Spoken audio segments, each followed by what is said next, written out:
When I was growing up, the only thing I loved was movies. That's all I could think about. I wanted to be in the theater. I wanted to be at home while I was working on something, while I was reading. There was always a movie playing. And if you asked me what kind of movies or what genre, it didn't matter. It could have been Lethal Weapon, which I was too young to be watching at the age of 8. It could have been Annie Hall. It could have been Back to the Future. It was everything. I mean, from romantic comedies to action to foreign language films that I didn't understand what they were saying. I love the idea of the production. I love the storytelling, but I love that set story. And no matter what the film was, I always put myself into it. That's all I cared about. I'll tell you what I didn't love is dating. I absolutely hated it. And to be honest, I kind of still do. There's this feeling like it just seems so silly to me when you think about it. It's like I'm trying to convince a stranger to spend time with me. And before you can do that, you have to enjoy spending time with yourself. And I can tell you, as Bobby mentioned, I'm the host of Nerd Night. It's not the host of Super Confident Handsome Guy Night. You know, it's a little different. But that all changed when I got to college. And you're just surrounded by people who are kind of feeling the same way you are, and they're just excited to do stuff. And it just kind of changes you a little bit. But you still don't, the commitment level of like sharing space with somebody is like, that's tough. That's a bit of a hurdle. So I found myself freshman year of college just kind of meandering in certain ways. And, the politically correct term is lost on me at this moment, but you can imagine what college kids who have a lot of energy and a lot of hormones are doing. I see a lot of adults in the audience. And then one day I was sitting in my room, and I forgot exactly what I was doing, but I was laying down. And I always had people in the room, people hanging out and playing music and stuff. And a good friend of mine, she comes in, and she's like, well, we're going to be going to such and such's party tonight, and my cousin is coming. She's in town for the weekend. You should come with us. You would love her. She's really pretty. She's really nice. She probably likes all this weird things that you like. You should definitely come with us. And I'm like, no, I'm not interested. No, thank you.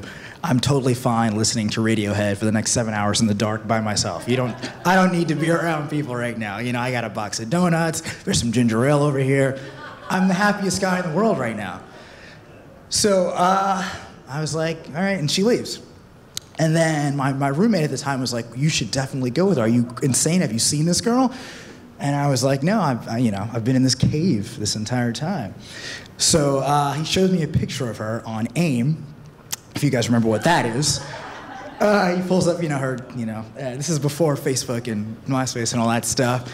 And she shows me a picture, and I'm like, holy shit, I should have said yes. I mean, at the very least, just to share a space with this incredibly beautiful person that my friend who I trust says that I would like, And not to harp on what I said earlier, but the idea of her not being there for a long period of time kind of appealed to me. It was less of a commitment because she was going back to DC the next day, and we were in New York in college, so it was like I wasn't committing too hard to this thing.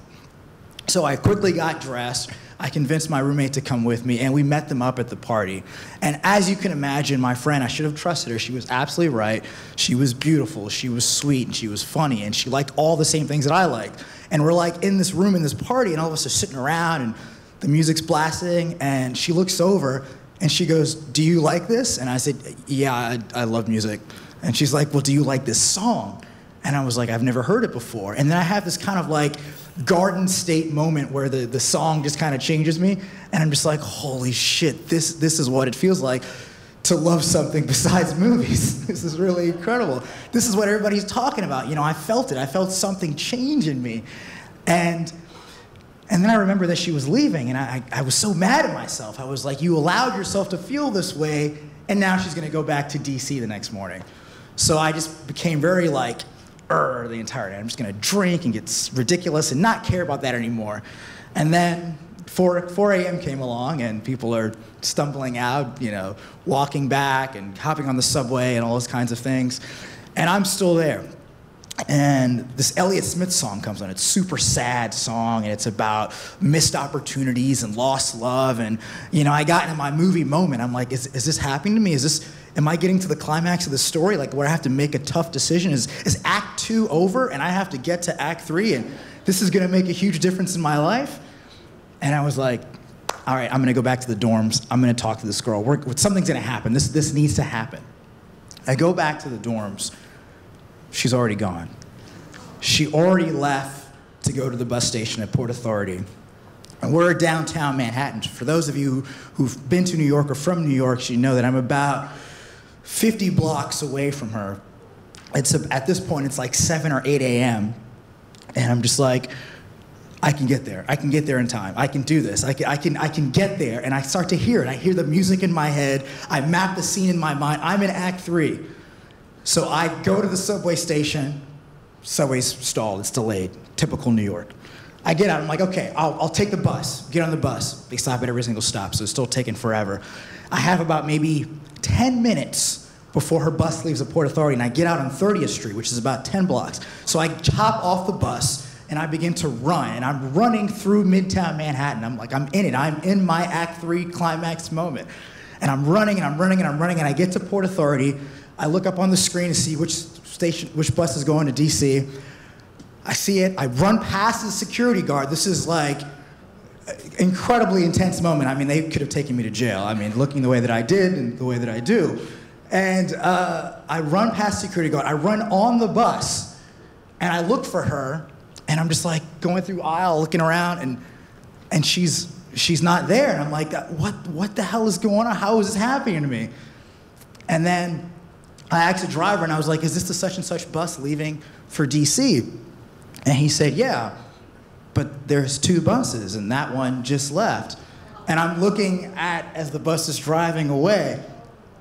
And I'm sharing the story with you guys now because I realize that although I had that Act 3 moment, I don't think I was in love or wanted to be in love. I think I just wanted to be in love in a movie. Thank you.